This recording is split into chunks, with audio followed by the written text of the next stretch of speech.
this video, I will be discussing the parts that comprise the HB1 kit and how to assemble the fuselage as well as attach the wing. So the first part we have is the tail. This is printed out of PTG. It could also be printed out of PLA. This particular one is printed out of PTG. Secondly, we have two poplar dowels. These are 5/16 dowels, and they are 12 inches long. This is a trailing edge wing hold down. We have two rubber bands, two pieces of fuel tubing. We have four 10mm screws, four 8mm screws, and two 25mm screws. And then we have a pod. And we have a battery strap already installed in the pod. In addition, one more part, that's the motor mount. The motor mount design is a cylinder within a cylinder. So this motor mount slides into here, and then we're going to use our 8mm screws to attach the motor mount to the pod.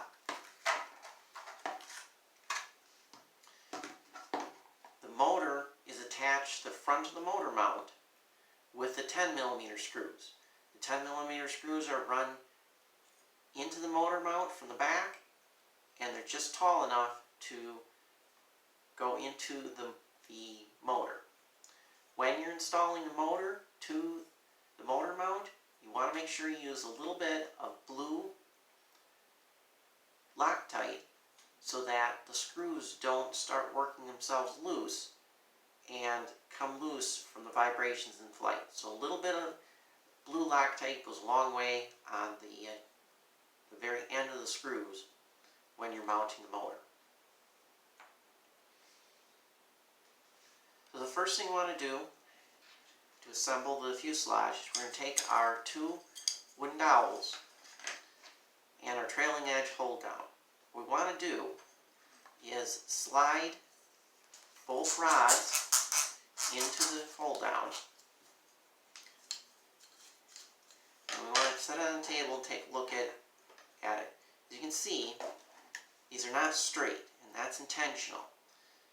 The bottom of the V here is where the tail is going to go on, and the top, the wider part here, is where the fuselage is going to go on.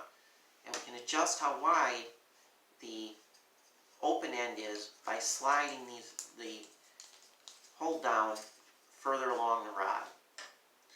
So we want to line this distance up with the pod. So in this case, we're going to have a tail over here, we're going to have a pod here. You can see it's a little too wide, so I'm going to slide this back up a little bit. That's pretty good. So what we want to do is the hook side of the trailing edge hold down should be down.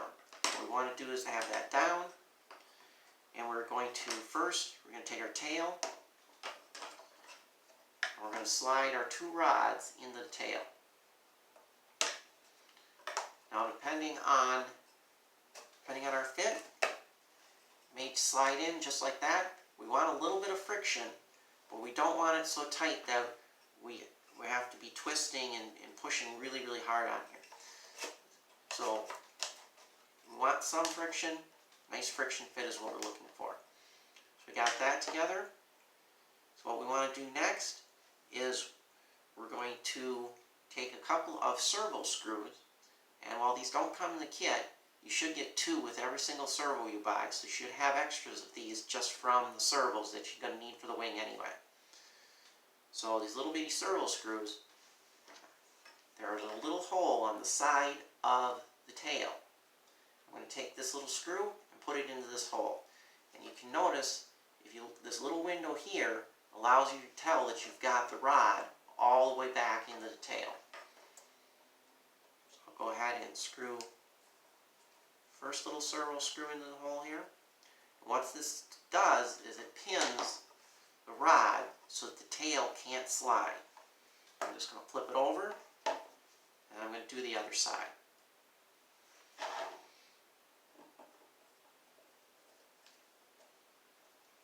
And you can see I don't have this quite all the way back. See how there's a little gap there? So I know that I make sure the screw's out of here. I need to slide this back a little bit further. I can see how that's nice and flush all the way into the little window.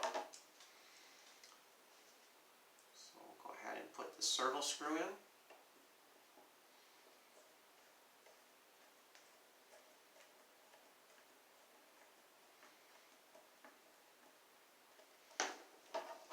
Alright, now both rods are pinned into the tail. Now I want to take the front. I'm going to slide it into my pod. Once again, we want a nice friction fit. Should be able to slide it in, but there should be some friction. It shouldn't just slide back apart. Now, depending on how your print went, and whether there's any strings or any over extrusion inside the rod hole, you may not be able to get these rods smoothly in here.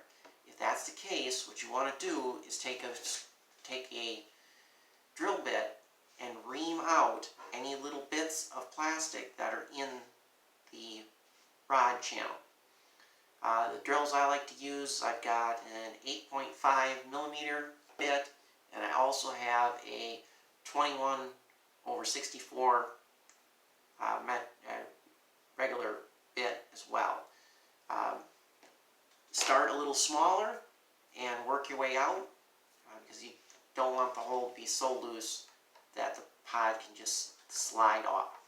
You want kind of a nice friction fit, ideally, so that the tension of these rods is enough to pretty much hold it by itself. But to just make sure, to really make sure that these rods don't come out, what I'm going to do next is I'm going to take a drill, a little drill. This is about a 2.5 millimeter drill, because I have 3 millimeter bolts. What I'm going to do is drill in and from the outside here into the rod, and then when I put the front wing hold down bolt in, it's going to pin that rod in place so that it can't slide. Even if my fit isn't quite perfect, it won't be able to slide.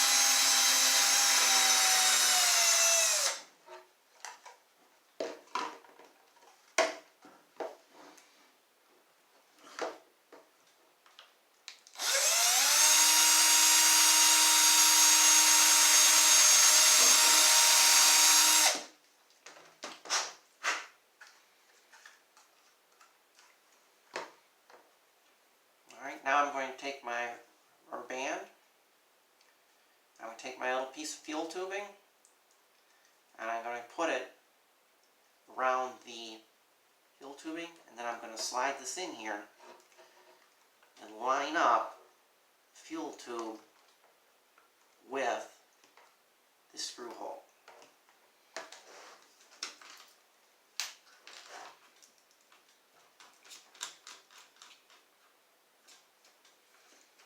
Take my 25 millimeter by 3 millimeter bolt. Let's get it started a little bit. And I'm going to just drive this in all the way until it's flush.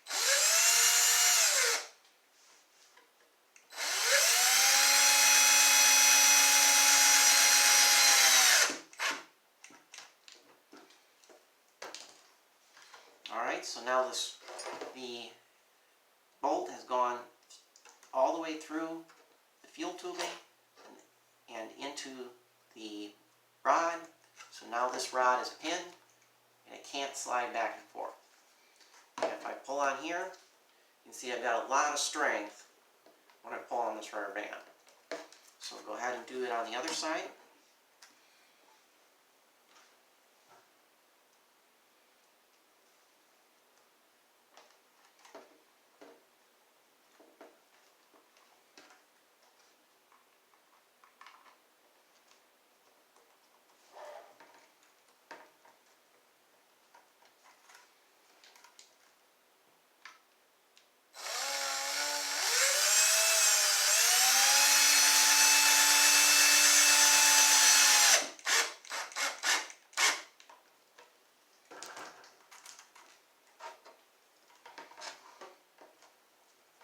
Next step is I need to install the motor mount.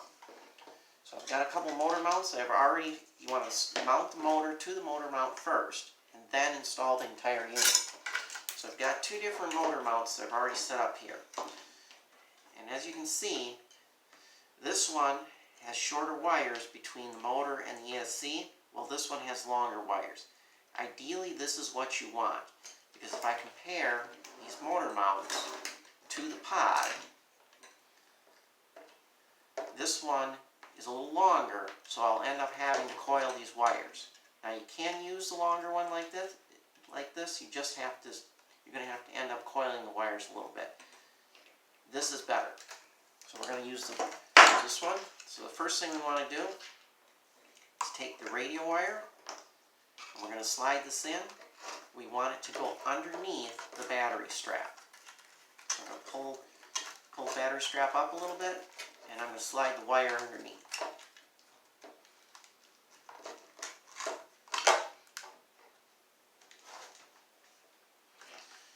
Alright, then I'm going to take the battery connector and do the same thing. I'm going to slide it in and slide it underneath the battery cable, the battery holder. Alright, so once I get those in, I'm going to take this and we're just going to flip this back. We want the ESC to slide in and go underneath the battery strap. Okay, and as you can see, motor mount has a flat part. We want that to be on the bottom, so our wires are going to go in the gap created by this flat part. Okay, so let's start sliding that in. Slide our ESC back. Alright, so I'm going to take the motor mount, I'm going to slide it in, and I'm going to line this hole up with this hole on the side here.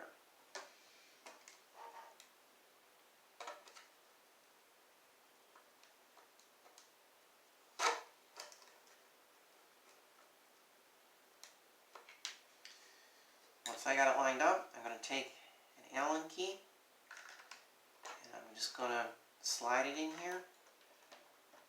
And I'm just using this to hold the motor mount temporarily in place. I'm just going to slide it all the way through. Now that's just going to hold the alignment for me while I take my first 8mm screw and drive that in.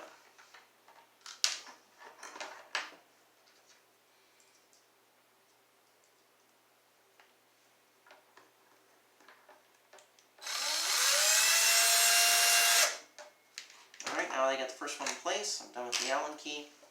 Motor mount will hold itself in place. Now it's just a matter of taking the other screws and driving them in.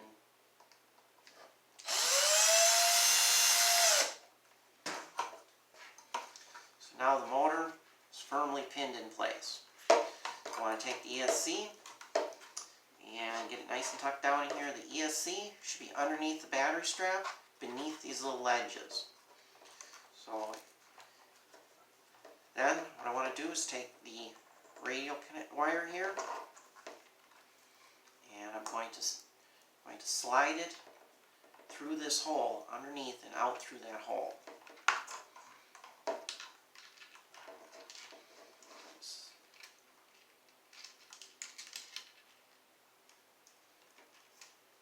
it is. Let's pull it through. Alright. If I take a battery, to demonstrate where the battery goes. So the battery slides in, and I can strap it down.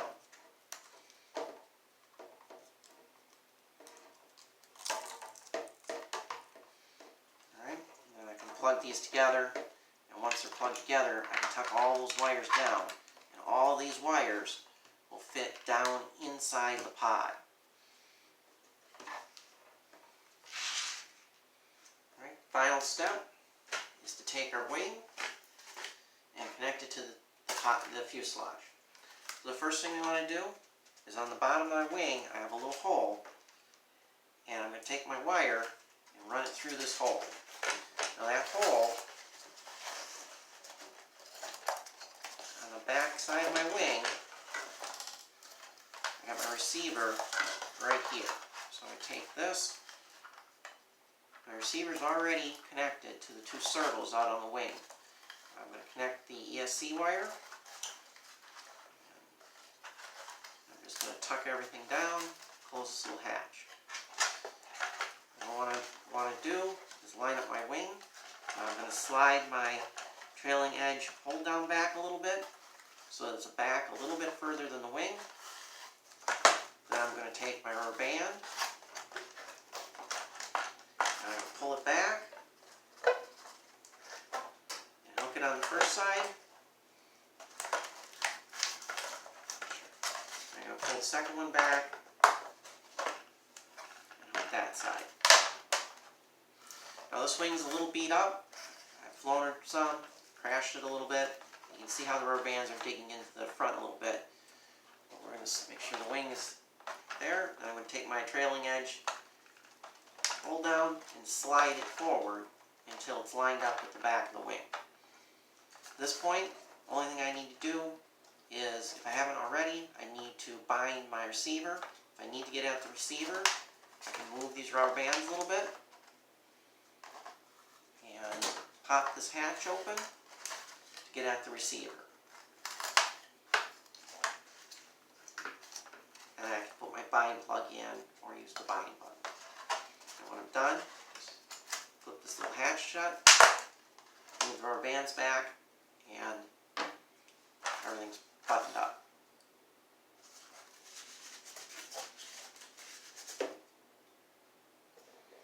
At this point, the plane is ready to go fly.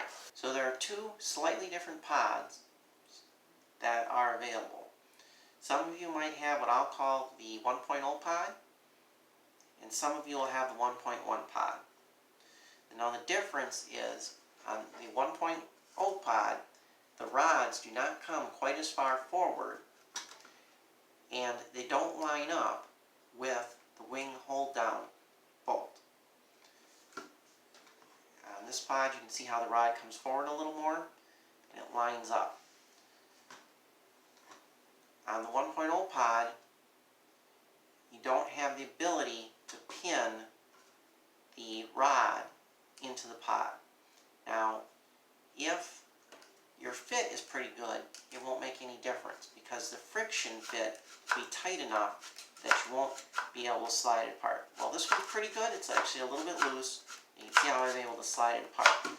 Now, it's not just going to fall apart because you're still going to have the rubber band holding from the front to back here, holding this together, as well as the tension from having the wing on there. So it's not just going to fall apart, but the 1.1 pod gives you the ability to positively pin the rods to the pod with a screw, similar to what you can do on the tail with either version. Now, your other option, if your pod is too loose, is you can use glue to glue these rods in. However, if you do that, you will not be able to get it back apart because the glue is going to wick into every little crevice on the rod and on the rod hole, and it's going to weld those two together to the point where you will not be able to pull that rod out short of actually drilling it back out. So if you were to break one of these rods, you can't just replace it. So on either version, I recommend, unless it's really, really loose, I recommend not gluing it, because if you do glue it, you're not going to be able to get it back apart.